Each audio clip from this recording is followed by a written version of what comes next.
DJ to the mixer, from my fingers to the fader.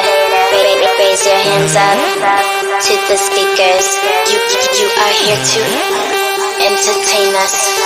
From the DJ to the mixer, from my fingers to the fader. Raise your hands up to the speakers, because this is for the ragers. From the DJ to the mixer, from my fingers to the fader. Raise your hands up to the speakers. You are here to entertain us.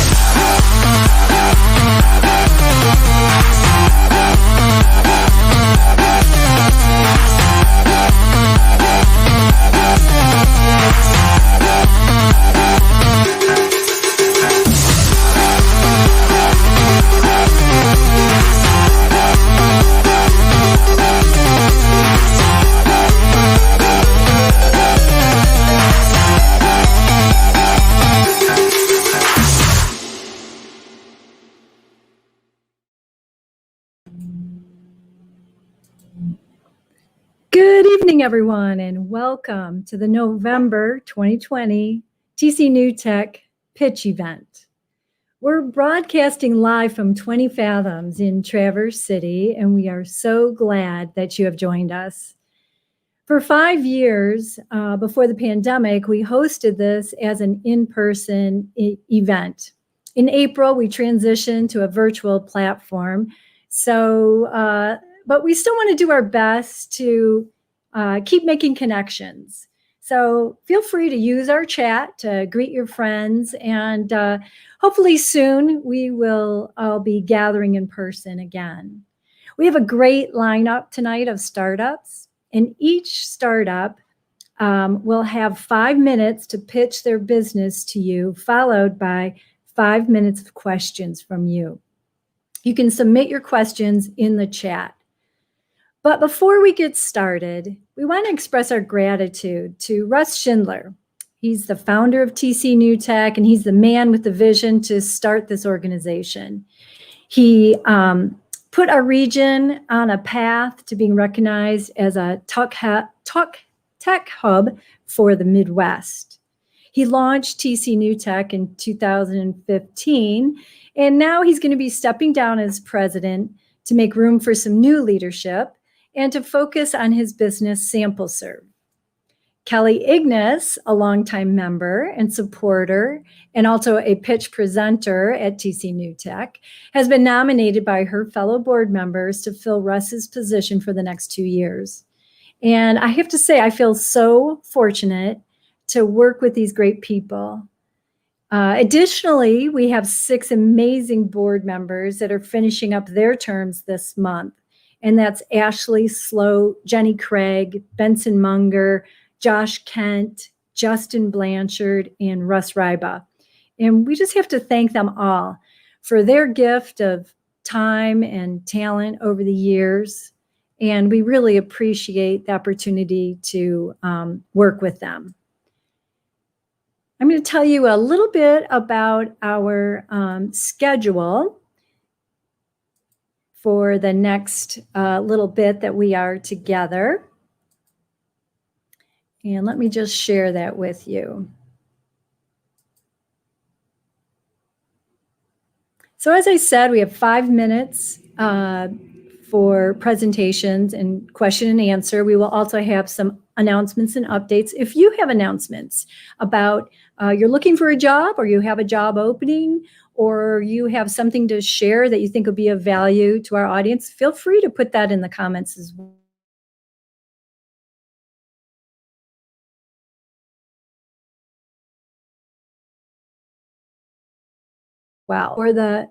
Now I want to introduce you to our MC, who's done a fabulous job. She's also a supporting sponsor of TCNewTech and a founding member as well. We're going to bring on Lisa Baker Lawrence. Let me bring her up on the screen now. And she's going to lead us through the rest of the program. Thank you so much, Jen, and thanks for all your hard work and efforts over the years, Russell, and to all of the exiting board members. I'm going to introduce somebody new just because she's adorable. This is Charlie. She's new to my family, and I just love sharing her with everybody. So moving along, TCNewTech, our mission, as you can see in front of you, is bringing our community together, not only tech enthusiasts, but businesses, entrepreneurs, investors, innovators, and humans. So connecting everybody once a month to TCNewTech, today, November 3rd, and then next month, the first Tuesday. If you would like to become a member, there's a lot of different ways that you can participate by sponsorship. But if you'd like to become a member, a $20 donation will get you this really cool shirt, some TCNewTech swag, and you also get to vote on incoming board members. There's a lot of other opportunities for membership. Excuse me here. Our pitch prize sponsor, Custer, thank you so much. $500 is going to go to one of these lucky innovators this evening, and Custer is the sponsor of that. Thank you, Custer. I have some information here. So Custer has 40 years. Custer has been around. I have no idea. They give exceptional workspaces. They've outfitted 20 Fathoms. If you've been in there, you'll be able to see their work. They've got designs and build environments that maximize productivity and a sense of purpose, drawing on extensive research and established expertise. So essentially, they can customize and outfit any of your office locations. So contact Custer and support those folks if you're looking for some design assistance. Without further ado, I want to introduce Sebastian. Sebastian is with XlerateHealth, and XlerateHealth is actually part of the program this evening. So all of our startups that you're going to be seeing, they're all graduates of an accelerator program called XlerateHealth. They support startups and STEM-focused entrepreneurs. So Sebastian, welcome to TCNewTech. Can you tell us a little bit about XlerateHealth, please? I think you're muted, sir. I am. Sorry. There we go. Thank you, Lisa. You're welcome. Thank you for having XlerateHealth today. Maybe I can share my screen to give you a quick overview. Okay. Okay, and for the ones that are not familiar with, I'm Sebastian Alvin, Program Director for XlerateHealth in Flint.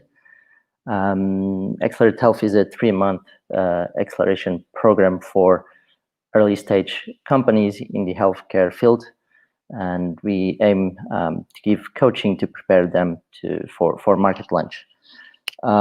Just a quick overview. We have a portfolio with 90 companies who collectively raised $200 million in follow-on capital.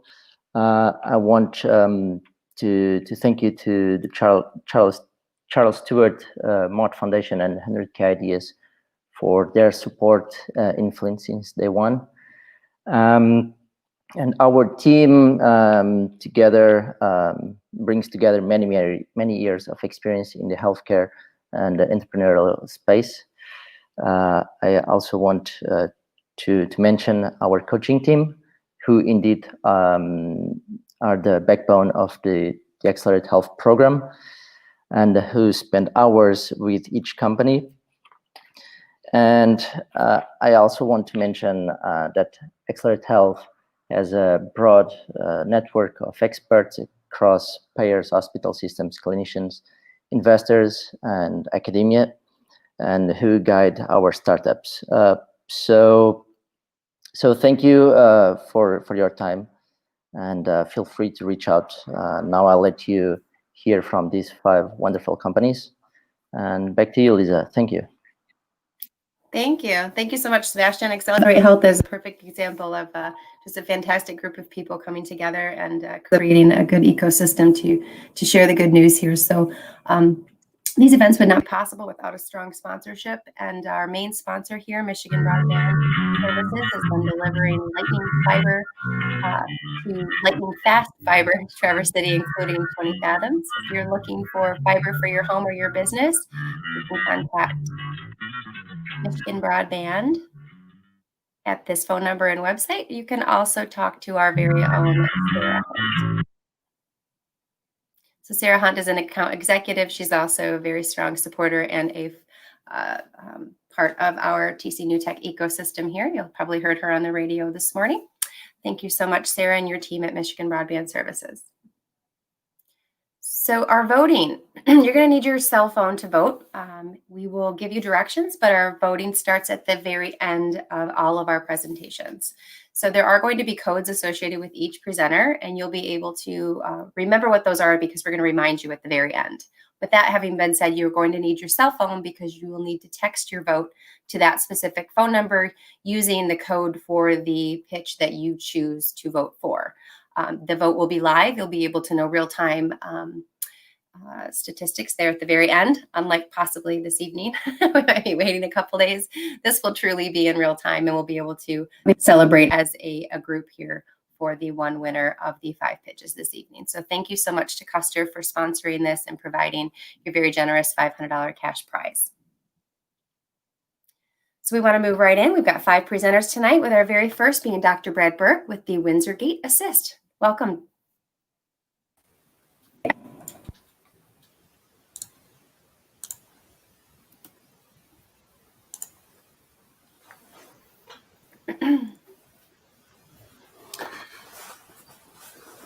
Lisa, you can see my screen okay?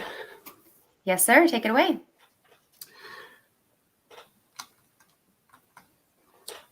Hi, everyone. My name is Brad Burke. I'm a rehabilitation doctor, CEO, and founder of TCNewTech, a Michigan-based medical device company. We have seatbelts for cars and airplanes. Why not a traveling seatbelt for stairs and level surfaces? Every day, there are 3,000 ER visits for falls on stairs. And some of these patients get admitted, and they're scared to get out of bed. And they're not the only ones. Patients have had strokes, spinal cord injuries, joint replacements. They're scared that the therapists are not going to be able to catch them if they fall. And they're wasting up to $2,500 a day in delayed hospital discharges. The therapists will try to coax patients up into the parallel bars like you see here, but they can still fall. And most hospitals have no safe means of training patients on stairs. So what's the solution? The Windsor Gate Assist. It's the first ever cost-effective traveling seatbelt for the elderly and disabled that helps prevent serious injuries on fall on stairs and level surfaces. It's comprised of a comfortable waist belt, or it can be a full body harness like you see here with elastic type tether that goes up to a trolley that moves on a rail. When the user falls, the trolley rotates down, activating one of the braking mechanisms, something that is important on stairs. We have an exciting new feature that we're going to be adding to our patent that's going to prevent injuries from falls towards the wall. The feature is wall-mounted gate assist systems. Compared to ceiling-mounted gate systems, the Windsor Gate Assist has many benefits. It's cheaper. It can be installed almost anywhere on any wall, for example, hallways, staircases, even bathrooms. Importantly, it can be installed on almost every hospital floor close to the patients. It frees up physiotherapists to work with other patients, and overall, it gets patients out of bed sooner because they have more confidence and out of the hospital, saving hospitals thousands of dollars. We have a large total available market with over 20 million people in North America having serious problems on stairs, and over 46,000 medical facilities, such as hospitals, nursing homes, and physiotherapy clinics. But if we just focus on the medical facilities alone, we have a serviceable market of 470 million. And we believe that within 5 years, we can reach $38 million in gross sales, giving us 8% share of the market. Here's our competitors. The Zero G and Solo Step are ceiling-mounted gate systems. The Light Gate is also an overhead gate system, but it's on wheels. The Windsor Gate Assist is the only medical device here that gets check marks in all these categories, and it's cheaper. It's really the only cost-effective device used on stairs. Our original patent's going to issue later this month. The Canadian patent is pending, and we're in the process of patenting another design option that's going to allow the device to go around very tight corners. For the FDA, as a Class 1 device, GMP and 510K exempt. Each unit's going to sell for $6,500, and that's going to include the rail, the trolley, and the belt system. It's going to be substantially less for home sales for a number of factors, one of which is a shorter rail system. And our go-to-market strategy is to first target the medical facilities, such as hospitals, physiotherapy clinics, and nursing homes before we hit the residences. We believe this will give us more credibility and also better to launch it in a more controlled and supervised environment with therapists. By 2026, our gross sales are estimated to be 40 million with profits of just over $8 million. Our fully mature company will have a margin of at least 20%. After more extensive testing, we're planning on launching in the medical facilities in 2022, and then by late 2023 or 2024 into the residential market. And we're hoping that by 2025 to be able to launch in Europe and Asia, where there's even a greater potential for residential sales because the homes are more vertical with more stairs. We're looking for a $200,000 investment in a straight equity deal. This would allow us to produce a more formal prototype, do more rigorous testing, with the plan of manufacturing, rolling it out right here in Michigan. And our company would also go the route of direct sales. Return to investors would be 5 to 10 times or more within 3.5 to 4 years, depending on how fast the residential sales take off. Our team at TCNewTech is also includes Erin Burke. She's a physician assistant and co-founder. Charles McCumber, a product engineer, and Deborah Libney. She's our business advisor. Safer ambulation is more affordable worldwide thanks to the Windsor Gate Assist, a groundbreaking medical device brought to you by TCNewTech. Thank you. Perfect. Right on time. Nice job, Dr. Burke. Well, we would have 5 additional minutes to ask questions, and we are launching on both presenting on 2 platforms, both Facebook and YouTube. So if you have a question, please put them in your comment section, and we will get those to you now. If you'd like, right now we're waiting for those to come in. Sometimes there's a slight delay, so we still have 4.5 minutes. Is there any question that, or maybe a commonly asked question that you'd like to share with the audience? One of the questions that I'm frequently asked is, will there not be injuries with falls towards or against the wall? And I just wanted to explain a little more that we have come up with a really unique feature that we don't see being used anywhere in any type of ceiling or wall-mounted gate assist system that's going to prevent injuries from falls against the wall. That is a disadvantage of the wall-mounted gate systems, and we have solved that, and it's in the patent process right now. Awesome, thank you. We do have one question has come in. It is, what is your plans to expand in the future? Well, we're looking at going overseas as well. That would be a big expansion just because it's even a larger market from a residential standpoint. There's 100,000 stair lifts sold in North America, but there's 133,000 every year sold in Europe. So there's many more stairs over in Europe and Asia just because of the different types of homes. And so we're planning on expanding globally. Great. Robert would like to ask if it's cumbersome for an individual to put on the belt themselves, as in residential use. So the waist belt has a seatbelt type attachment. It's really the most secure and easy to attach system known in the world. That's why it's used on cars. In pretty much every single car that's out there, they have this seatbelt type attachment. And so that's what we're planning on doing. We're also planning on adding a shoulder strap. It's going to mimic a seatbelt in a car that goes over the shoulder, providing even more safety and support for the individual. And with these easy to use seatbelt attachments, we believe that we can make it very easy for home users. All right. Looks like we may have some questions coming in from YouTube, so I will just ask here. Let's see. You might have an opportunity for another frequently asked questions. You did a good job in your presentation and covered quite a lot of content. Go ahead if you have one.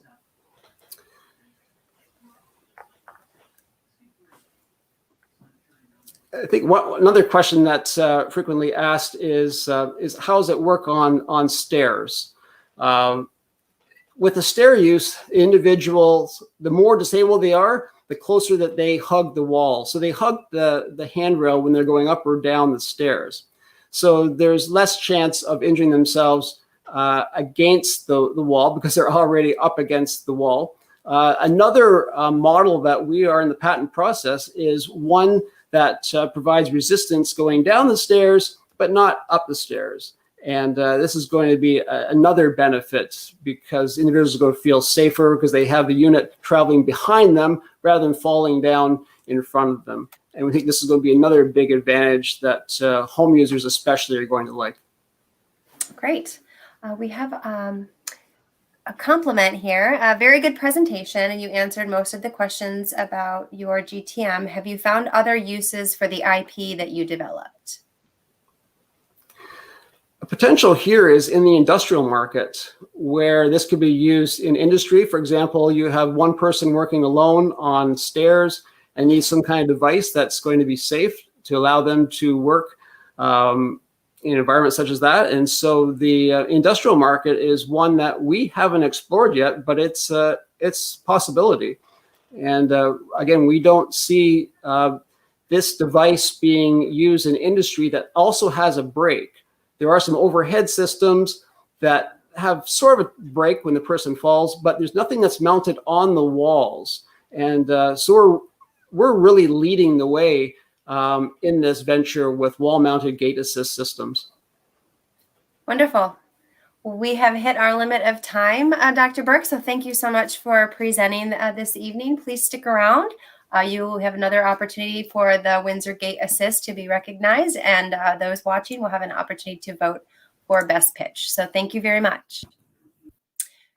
Moving right along, we do have a couple of sponsors we would like to recognize. Again, this would not be possible without their support.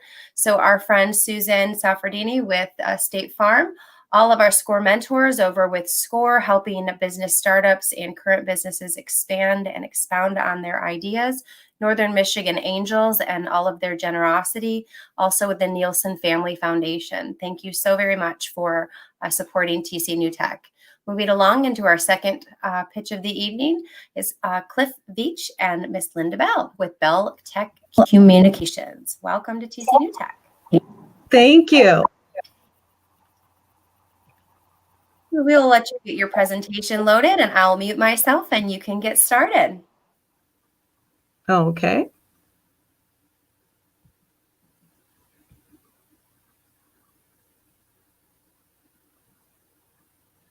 Are you guys able to see it? I don't see it yet. Okay. All right. Let me get out of this. All right. How do I share it? Yep. So you click share your screen at the very bottom. Okay. And then you can click which application you'd like to share. So if it's a PowerPoint or a website. Okay, here we go. I'm sorry about that. Yeah. And share. Okay, share screen. Yeah. All right. And then how do I? Can you see your presentation? No, I have to, let's see, minimize this screen here so I can get to my apologies. I think we've all been there, Linda. So especially in the last 6 months, I don't think there's one of us that hasn't stepped into this space a Okay. little. Still, you're not unable to see it. Okay. All right. Let's see. Share screen again. Share. And let's see if I can. I'm unable to minimize this large screen.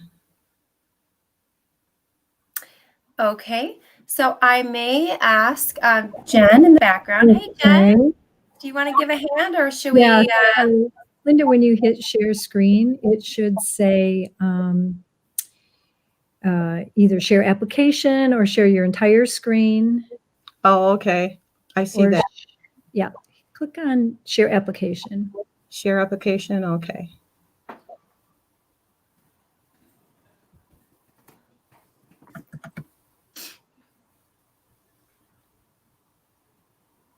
I clicked on that. Okay, try to share your screen and then click on tab or click on application or Okay. entire screen. Maybe try entire screen. That would be it. Okay. I'll try entire screen. Okay.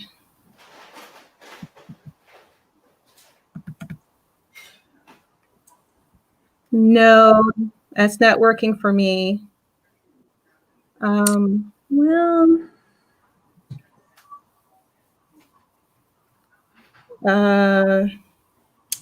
does Cliff have your presentation on his computer? Cliff, are you able to share? Should be. Let's see what I've got here, if I've got it out. There it is. We put it in slideshow mode. Can you see it?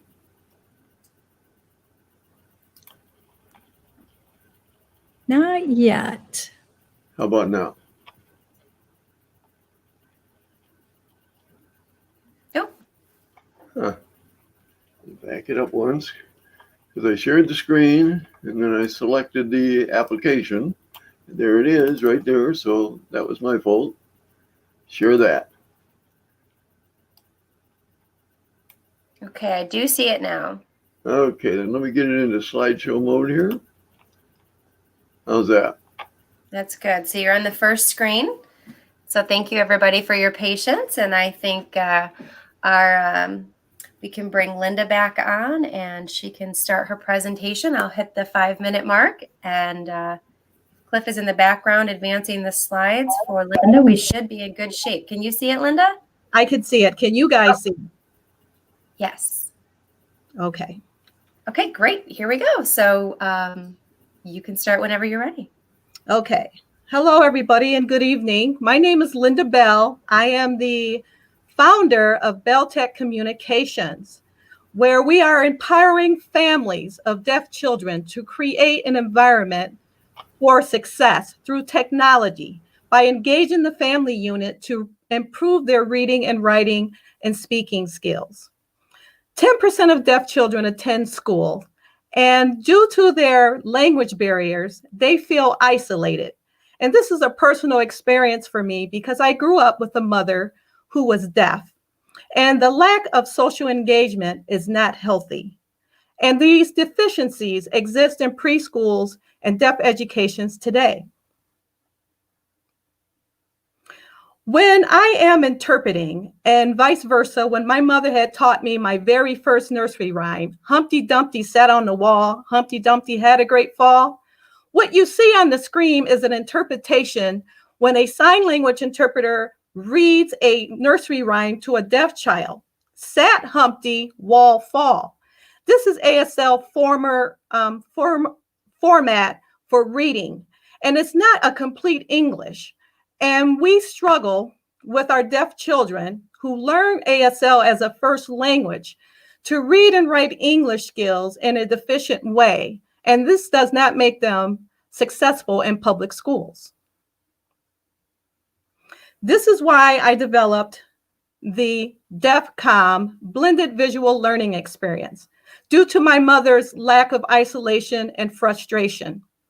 This tablet includes English language and ASL formats to blend languages, images, words, and text so that the child can get a very first hand as a toddler and an infant to learn the English language. So when they go to the preschool, they're able to be competitive with their hearing peers.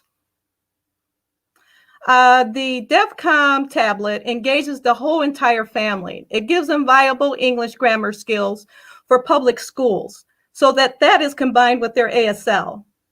The parents are able to work with their siblings and family members as using the device as a learning and teaching tools for their ASL signs. It increases early childhood development and social engagement.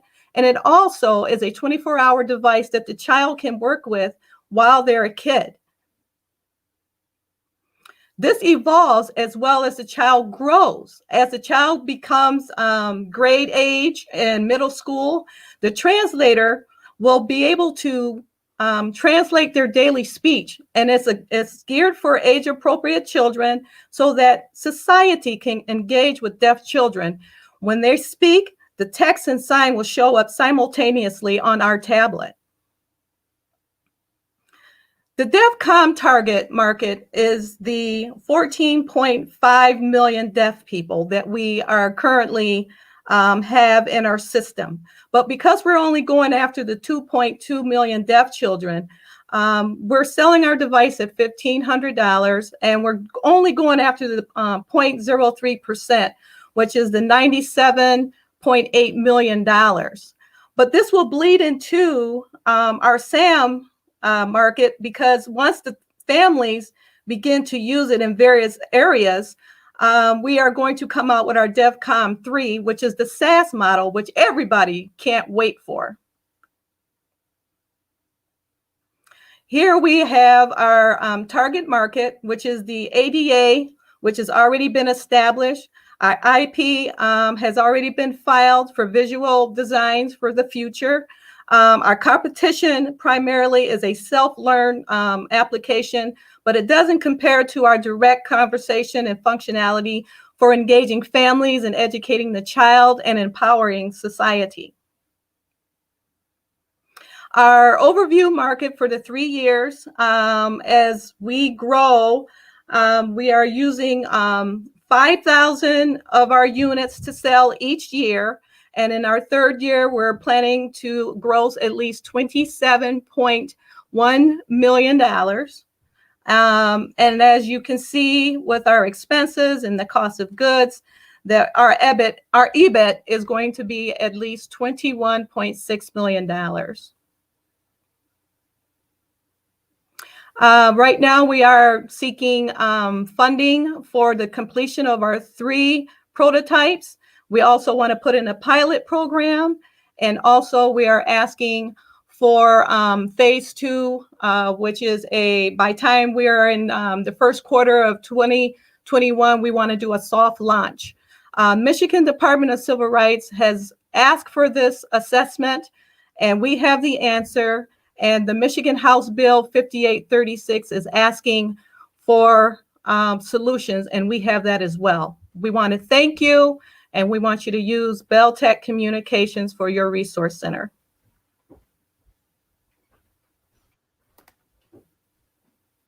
Thank you both very much. This is great information. Again, this is BellTech Communications. We do have just around 4.5 minutes for questions.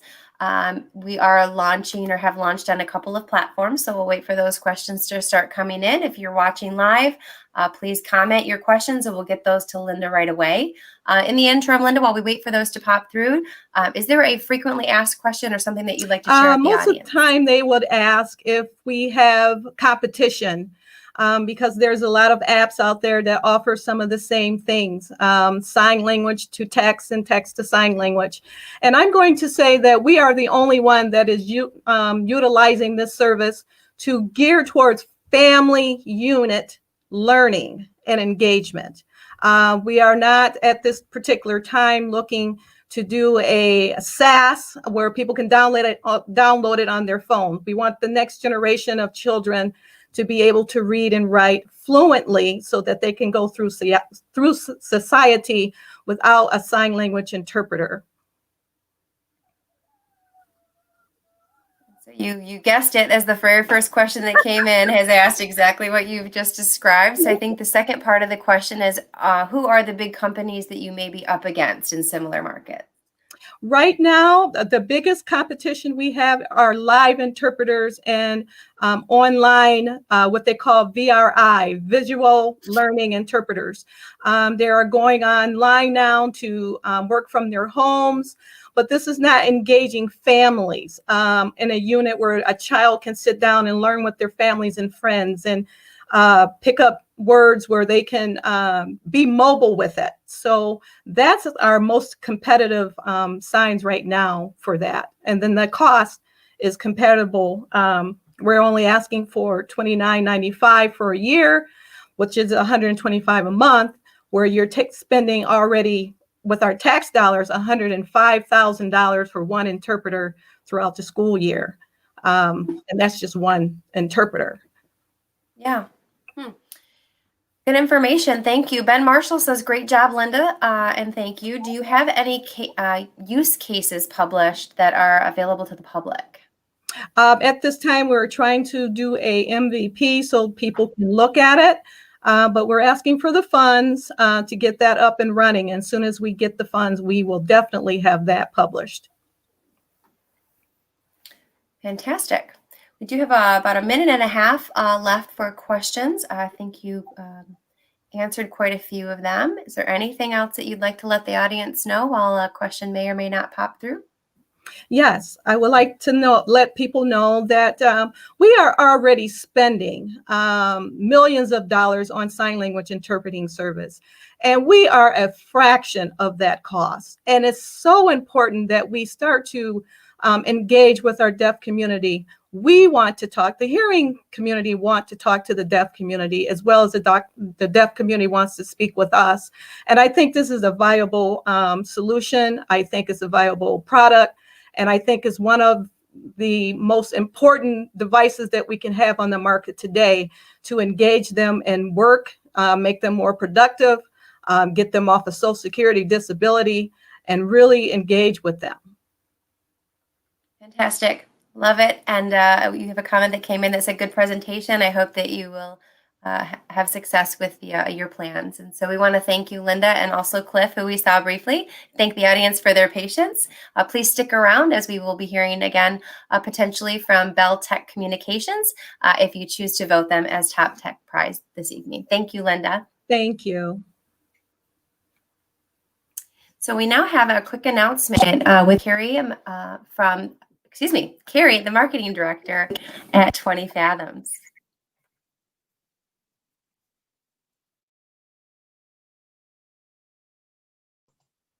Hi everyone, this is Carrie. This is Carrie. 20 Fathoms.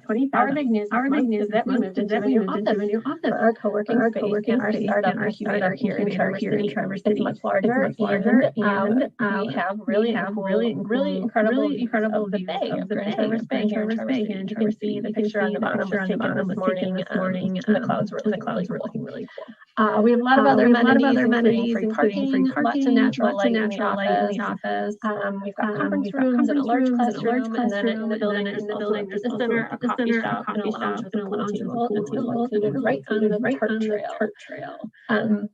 One thing that's really cool about this building is that we're kind of building a tech hub here in Traverse City. We've got in our office sample health bridge, and then also in the building are an ego and an Atlas operations. So there's a lot of tech professionals, startup professionals working in one spot, which is very cool. Coming up in November, we've got a Beer 30 happy hour at our office on November 11th. Space is limited. We have two cyber events. The first is on the 17th, Introduction to Cryptography. On November 18th, really happy to be working with TCNewTech and Creative Coast on the Reconnect Back to Michigan Career Fair. So be sure to check that out at backtomichigan.com. On November 19th, we have a Women in Tech event at our office. And then on the 24th is System Hardening, another TC Cyber Workshop.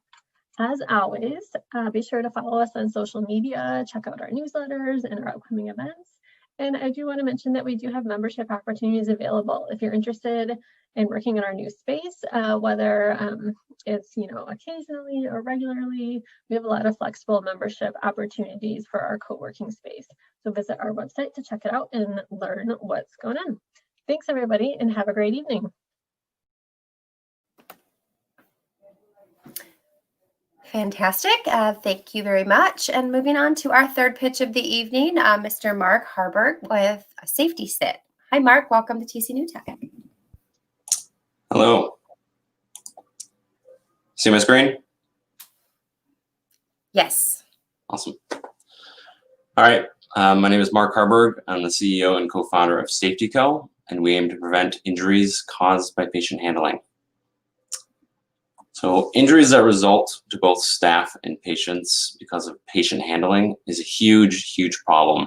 In fact, in the United States, This costs healthcare providers $102.6 billion annually in just these 4 categories that are shown. Oops, looks like my thing's going.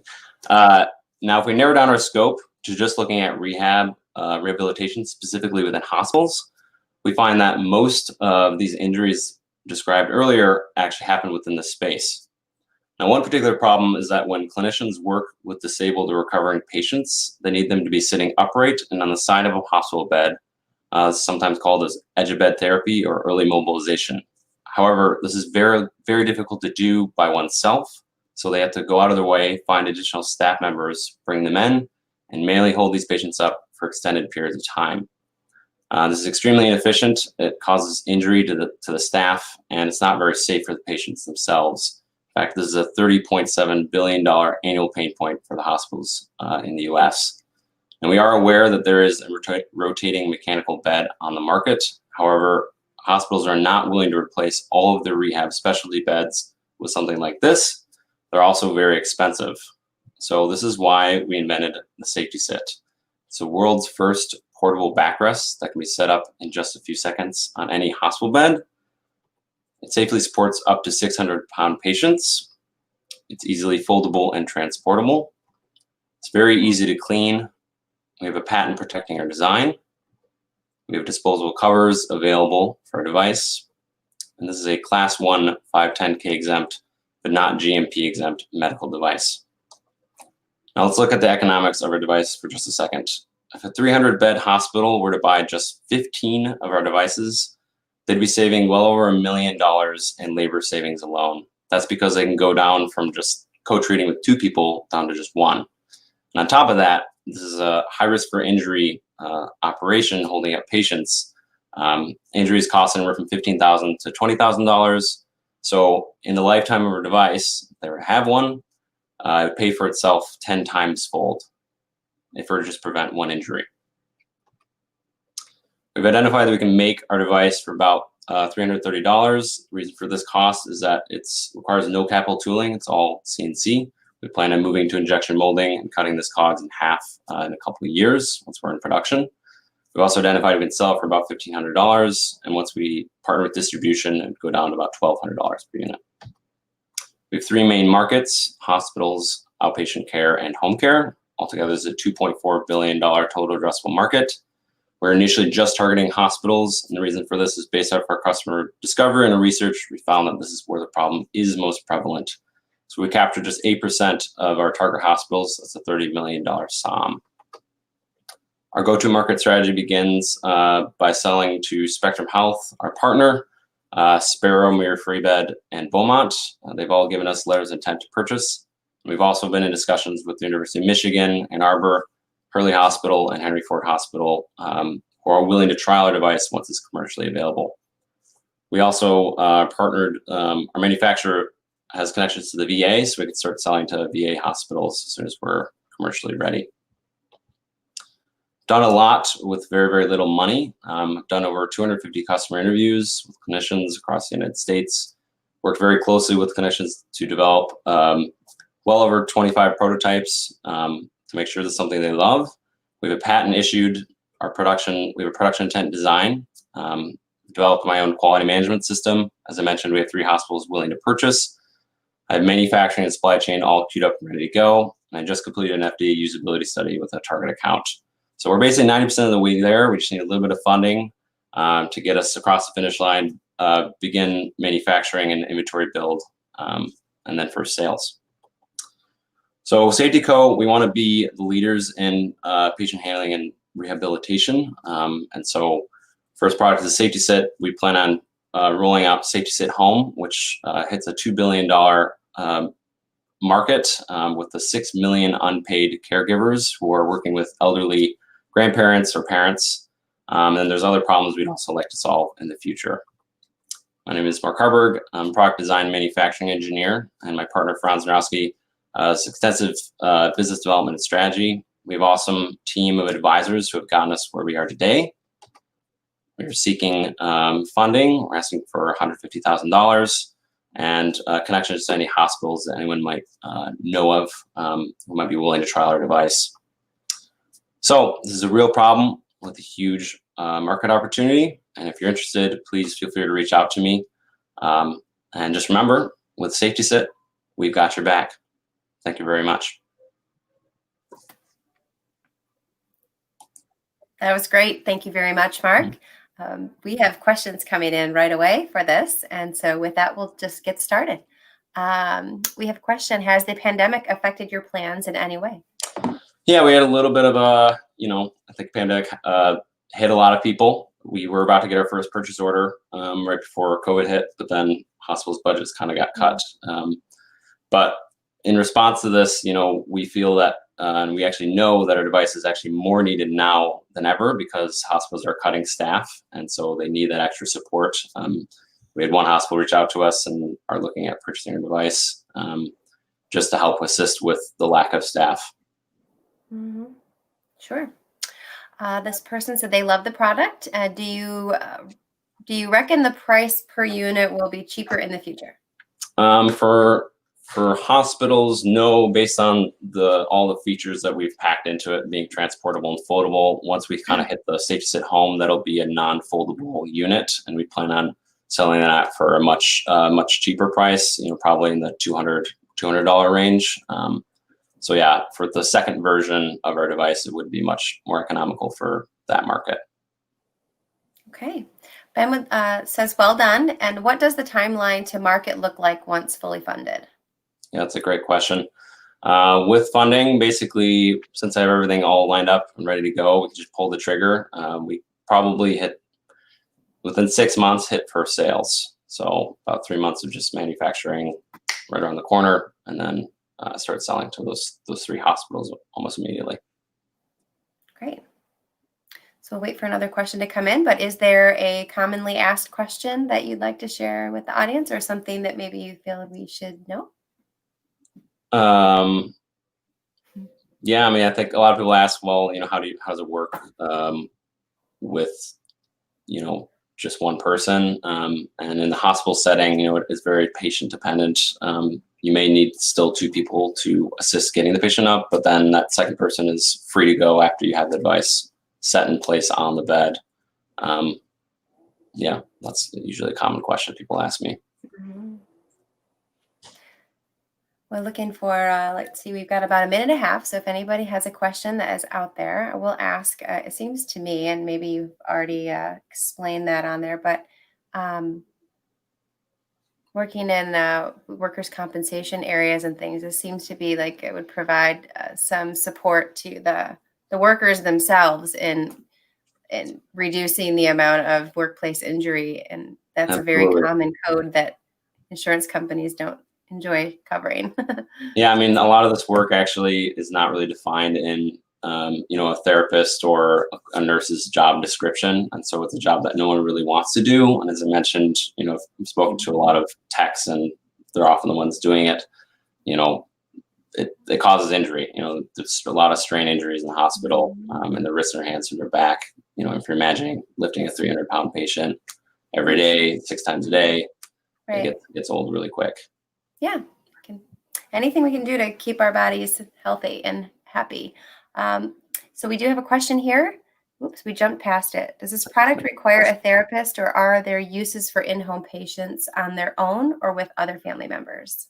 No, absolutely. So we plan on, once we hit the kind of hospital market, we plan on going to outpatient and then home care.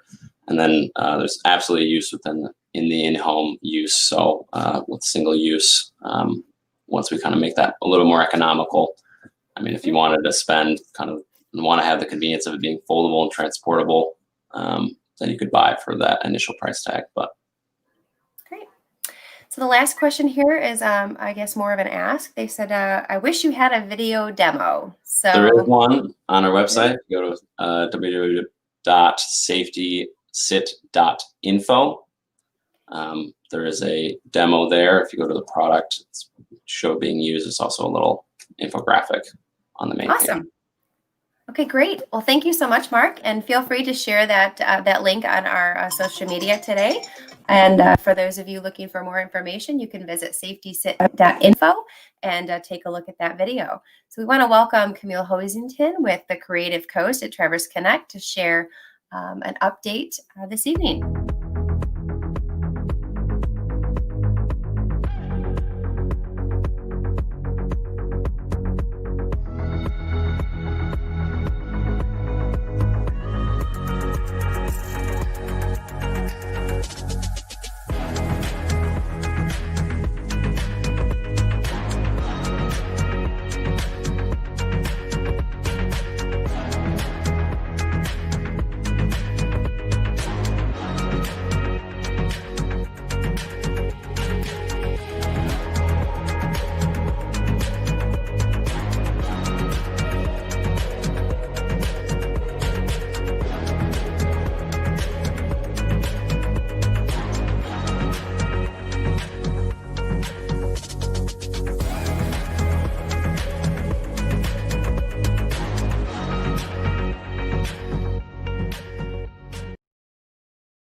Fantastic, thank you. So fourth pitch, second to the last, here we come with Wesley Ma with Health Up X. Wesley, how are you tonight? I'm good, Lisa. Can you hear me all right? I can hear you great. Sounds great. Let me know if you can see this. Can you see this all right? Yes, sir, you're on. Okay, great. So, hey, how's it going, everybody? My name's Wesley Ma, and I'm the CEO and co-founder of Health Up X. So Health Up X is a social determinants of health software startup that helps non-native English-speaking patients navigate the healthcare system. So the reason why we created this company is because my co-founders and I are second-generation Americans. So that means that growing up, we needed to help take our parents to the hospital, help fill out forms, essentially act as interpreters and translators for them. So we wanted to create something that would help our parents and our younger selves growing up. And it turns out that this is a very common problem, as there's 26.5 million patients who go through this same problem in the US, which ends up costing hospitals $14 billion every year in readmission costs, making them our main paying customer. So our solution is a mobile and web app that improves patient processing and health outcomes for non-native English speakers by connecting the ethnic group organizations and health centers by creating a network of patient-centered care. So how we get started is we identify goals with the community organizations as well as the health systems and identify goals such as reducing readmission rates. We then measure and implement our software and then collaborate and communicate to keep the cycle going. So when thinking about features, we thought about what would have helped our parents growing up, becoming sustainable and health literate, as well as what would help the nonprofit organizations that support them, as well as the health systems and insurance companies. So what this looks like for health centers is they're able to process non-native English-speaking patients around 40% faster by giving them this tool. Essentially, they would be able to have the English translated documents before the non-native English speaker even came to the hospital. So we also reduce translation costs as well as readmission rates for these patients. And in partnering with ethnic organizations, we're able to access 80% of the non-native speakers, as well as a network of translators, interpreters, and caregivers, as well as have them do pre-screenings, help them with pre- and post-care information. And we're able to reward these ethnic organizations by saving time for their navigators and giving them extra income. So our total available market is around $125 billion for the spend of non-native English-speaking inpatients and outpatients in the US. Our serviceable market is looking at that same market, but Medicare and Medicaid are readmitted. And our obtainable market is looking at the top 10 states with the highest concentration of non-native English-speaking patients and capturing 20% of that market. So our go-to-market strategy includes leveraging our channel partners, such as our strategic partnership with the American Heart Association, as well as insurance companies and local organizations such as Freedom House Detroit in order to target our paying users, which are federally qualified health centers. So our revenue model is we're free for patients and community organizations, but we charge a monthly hospital subscription fee. We also enter into a 25% shared savings on avoided readmissions, with the average readmission cost being $12,000 per patient. So here are our financial projections for the next 5 years. As you can see, our margins in 2025 reach about 80% margin due to being able to automate and scale our product more easily. So these are our current milestones. We have a beta launch going with U of M Flint as a research study entity, Latinos United, Genesee County Free Clinic as well. And then we plan to onboard a hospital for this pilot. So what we plan to do after is publish a research publication with U of M Flint on our findings and open up our seed capital round. After this, we got accepted into a paid pilot corporate insurance accelerator program. And then after we have the experience with the hospitals and the insurance programs, we're planning to commercially launch and scale. So this is our team. Includes me, Wesley Ma. I have 2 technical co-founders, and Jose and Katie. Jose is a PhD in AI machine learning. We have Eric, Bill, and Sandra Rooney, who help develop our product that have collectively over 20 years of experience in their particular fields. So our ask is to be connected to hospitals as well as payers, and we're also opening up our $350,000 seed round in the form of a convertible note or safe note. And here are our competitors. So basically, when we're talking about what would be important for us in terms of what the nonprofits and health systems would like to see, these were the metrics that they went by. And so this is what we chose to compete on. So I hope that you're able to join us in helping out improving the health of these communities. Thank you. Fantastic. Thank you so much. So we have some questions coming in, and we've got about 4.5 minutes to take those while we wait for them to be posted. Is there a commonly asked question, Wesley, that you'd like to share with the audience? A commonly asked question is, how is the healthcare journey different for people that don't speak English versus people that do? And so I can give a couple examples. One would be nutrition. So women, infants, and children's programs typically give mothers a diet, but just culturally, they don't know how to cook with the food, and so they're not able to even read the pamphlets for the nutritional guides. So there's a lot of people that are left out of the system of care that happens in health systems and insurance programs as well.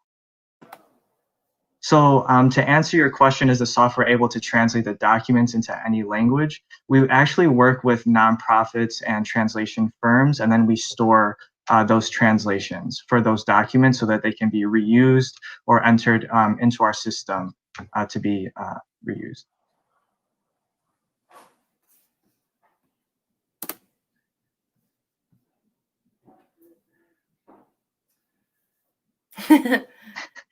And we wait for the next question. So if there's another question that you'd like to add, we do have about 3 minutes remaining. And if something pops up, it will populate the screen. Otherwise, feel free to share something with us that you'd like to know. Okay. I think something to add too is before coronavirus, we were working with Freedom House Detroit, which helps house refugees in Detroit. We were working with Wayne State University Global Health Alliance and a free clinic down there, but because of coronavirus, it was unfortunately cut short. But so we're trying to replicate the same study out here in Flint, working with the Latinx population. So we did a little bit of a hiccup there, but hopefully we're able to have some good results with the research pilot study. And in that pilot study, we're looking to see how many ER visits are avoided with our software, how much readmission rates improve, as well as how much health literacy improves. Great. It's wonderful information. We really appreciate you all being here. I'll give it just a few more minutes or seconds to see if any comments come through. And I want to remind everybody that we are going to be waiting to vote until the very end, and we do still have another presentation. So if you'd like to vote for Wesley, the code to use is DD. And we did have a question pop through. Well, one comment first is they said they think this is a very needed service. So that's good to recognize that. And this person here would like to know, are there certain requirements for organizations to use the software? If you're if it's coming from a nonprofit, there are no requirements. We will help you get set up with our translation management system and our interpreting system. If you're a hospital, there's not really any requirements other than maybe integration if it's needed. But yeah, really no requirements. It's made to be very flexible and serve very niche communities. Perfect. Great. Well, thank you very much, Wesley. We appreciate you being here today. And everyone stick around to the very end. If you would like to vote for Wesley with Health OpX, you can do so in just a few moments.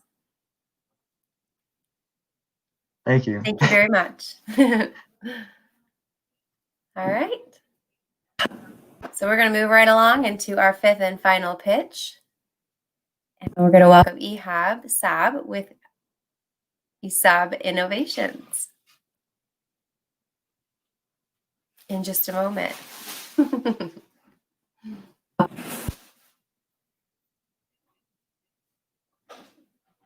I see you. I think you're muted, sir.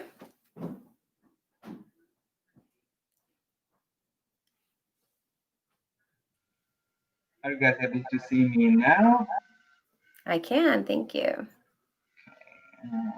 What about the presentation? Yes, sir, you're good. Thank you. Okay. So, hi everyone. I'm Ihab Saab. I'm a board-certified general surgeon and the founder and CEO of ISAB Innovation. We created ISAB Innovations to help in our continuous drive to improve the care we deliver to our patients. Healthcare-associated infections are part of the grim reality of our healthcare system. Let me share a story with you. I will never forget one young patient of ours who was diagnosed with advanced colon cancer, on whom we operated, putting together a full multidisciplinary team of experts and the best of our surgical experience. We were incredibly happy and proud of the immediate outcome, only to be faced with the patient unfortunately developing a central line acquired infection during the post-operative period, eventually succumbing to that infection. We were very devastated. This only anchored in me the necessity to find a good solution that aims to decrease the risk of central line-related infections in our hospitals. The problem we face is intravenous medication delivery requires two syringes, one to deliver the medication and the second syringe to flush the tubing and ensure full delivery of the medication into the bloodstream. Between every step, the user will have to ensure aseptic techniques, and thus any breach of sterility will increase the chance of a central line-associated bloodstream infection.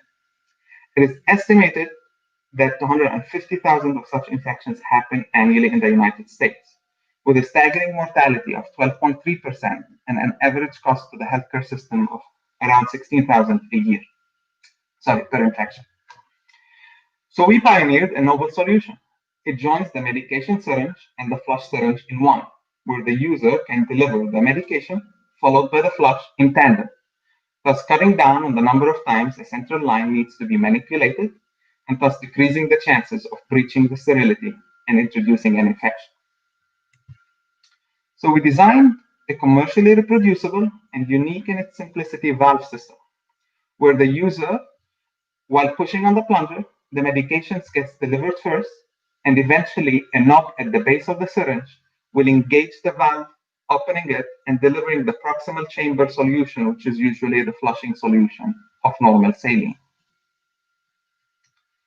Our biggest stakeholder is our patient, and our dual chamber syringe will decrease their overall central line related bloodstream infections and improve their overall health outcomes. And during our customer discovery, we learned that in high turnover units, such as in the ER or surgical floors, the nurse typically gives 5 to 10 IV medications per patient per shift, and thus cutting down on the steps involved greatly help in improving their overall workflow. Not to mention, on average, every patient produces around 25 pounds of medical waste every day, and we are very excited at the potential that our dual flow syringe will cut on the total number of syringes needed and the volume and weight of medical waste, thus helping our environment while cutting down on the expenses of biological waste management for healthcare systems. With humans living longer and chronic disease becoming more prevalent than ever, the syringe market is a very healthy market and continues to grow at a compound annual growth rate of 7.5 to 10%. With a target 5% market share of the serviceable available market of prefilled syringes, the dual flow syringe has a $350 million potential market share. Our competitors, Credence, Vetter, and Lyogo, attempt to develop a dual chamber syringe intended for medication reconstitution. Hence, their design is completely different. They intend to open the two chambers of the syringe to each other to mix the two together. None of the current inventions have the ability to deliver a medication followed by the flush in a sequential manner, similar to our invention.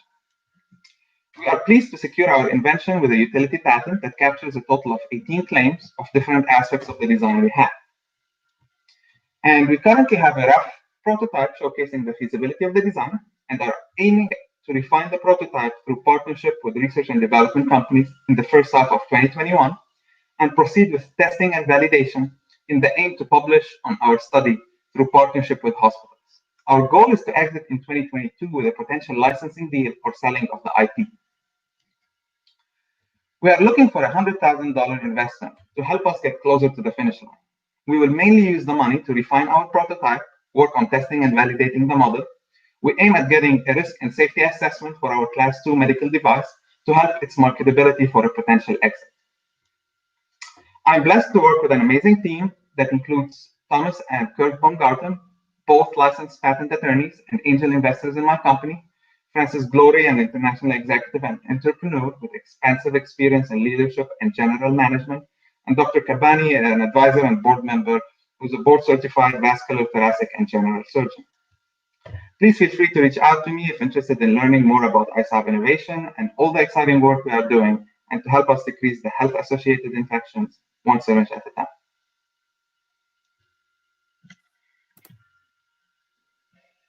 Thank you. Fantastic. Thank you very much. So we do have a few moments while questions will begin to populate from both Facebook and YouTube. So if you are an audience member and you have questions for Ihab, please post them now. While we're waiting for those, do you have a most frequently asked question that you'd like to address? I frequently get asked, why did somebody think of this before? Why isn't there a dual chamber syringe on the market? And my answer to that is regular syringes cost in bulk 15 to 20 cents. Pre-filled syringes cost $1.05 to $1.70. So anybody who tries to attempt to solve this problem has to make it commercially reproducible and cheap. And I believe this is what we are able to achieve in our kind of simple design that is plastic, 3D moldable. So I think that was the main hurdle for the technology. Got it. Makes sense there. We've got a few moments. So if any of you have questions, you did a great job covering a lot of information in your presentation. That happens sometimes. So if you have another question that you'd like to answer, we will give it just a couple of seconds here, and then we can. I've been asked frequently, since we have the patent to cover multi-chamber sequential delivery in a syringe, are there any other applications that we've looked into? We haven't at this stage, but through discussions and customer discovery, there are some potential uses in the industry or in even the veterinarian route for multi-chamber kind of sequential delivery of medication. So you got an attaboy here. Great job. They say you answered his question. He did not realize that this was a risk. So you're providing some good education to our audience today as well. So thank you for that. One question here is, will the syringe come pre-filled? That's a good question. So we have two designs. One design comes pre-filled with the medication and the flush for commonly used medications to cut down on the risk of medical error. So they will come pre-filled, both medication and flush. And we have a different design, which is more versatile, that just has the flush solution filled. So they come pre-filled with the flush solution, and the user can aspirate any medication from any vial, like they currently do, to deliver the medication followed by the flush in the second design. So we'll be able to capture both sides of the market. Got it. Question is this in use currently? No, it's not. We're still in the prototyping phase. We have a rough prototype, and we're working with a couple of local, basically, prototyping companies to kind of refine the prototype. Okay. Excellent. Well, congratulations on your patent. Thank you for representing the product this evening. And we are going to move into the next section of our program. If you'd like to vote for EHAB and ESAB Innovations, the code is EE, and we're going to give everybody now directions on how to make that happen. All right, here you go. So if you were here at the beginning of the program, we let you know you're going to need your phone, and you're going to need to text your vote to the phone number on the screen. So if any of you are not watching, you're just listening in, the number is 203-529-8755. And that's a text to 203-529-8755. The Windsor Gate Assist is letter AA, BellTech Communications, letter BB, Safety SIT, CC, Health OpX, you probably guessed it, is DD, and ISAB Innovations is EE. Now, in just a moment, we're going to move the screen over and you'll be able to see the live responses or the live tallies for these votes. And again, the phone number to text your votes to scrolling along the bottom of the screen now. And we are going to say thank you to Custer Innovations for their generous $500 prize sponsorship this evening.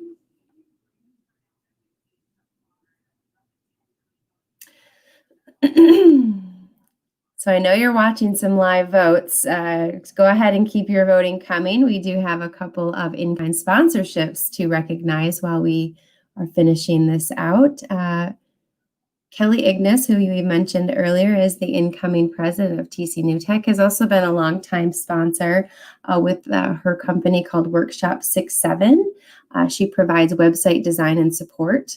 And I know we have a screen somewhere on there for her, but maybe we'll put that up after we congratulate our winners. We have about 20 to 21 seconds left here on your screen. You may be able to see that we have someone coming in here, but if you are wanting to put your last minute votes in, we are doing this in real time and you have exactly 7 seconds at 203-529-8755.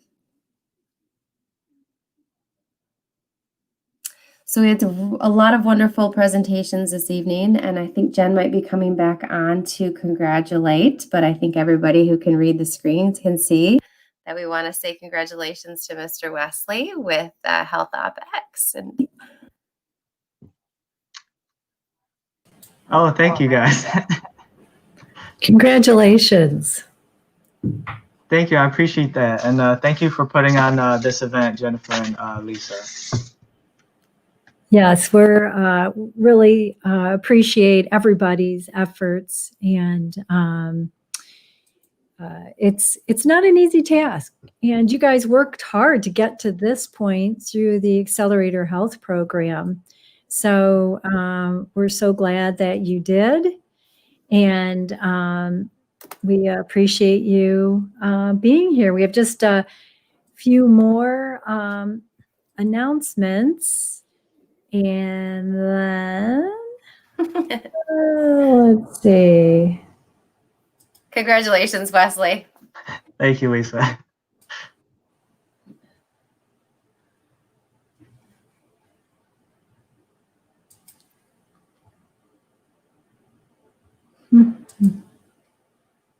This is the awkward silence part of the program. It's right up. We're right up. Okay. So we're at the top of the order, but we're getting ready to close this guy out. So while Jen's scrolling through the slides, I'll savor just a second and we're going to get Kelly Ignis back up. So that's the gal we were talking about earlier, the incoming president of TCNewTech and a longtime sponsor and supporter. Thank you so much to Custer for your $500 sponsorship this evening. I know Wesley and his team are going to use that wisely. If you're interested in in-kind sponsorships, kind of like these folks, there's a lot of things that we can use your help with. Things that Elevate Net, DGN, 20 Fathoms, etc. But those of you looking for a job, or if you've got jobs available, we do have a section on the TCNewTech.org website. It's a job board powered by True Job. They've been a part of this program for a long time. You can post a job that you have a vacancy for, or you can simply post your resume and continue to seek employment. So thanks again to Michigan Broadband Services and all that you do for us and our community delivering fiber broadband. And please save the date. Give us an RSVP at TCNewTech.org, and we'll see y'all back here December 1st. Thank you.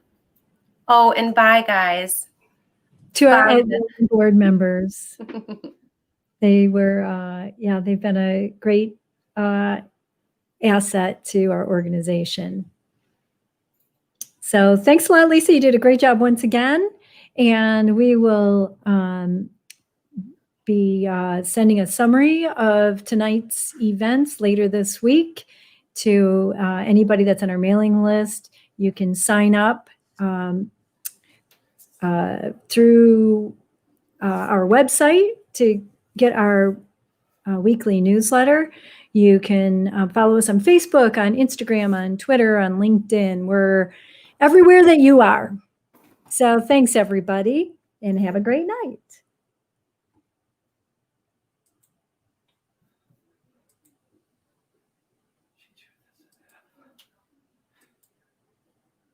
That's a wrap.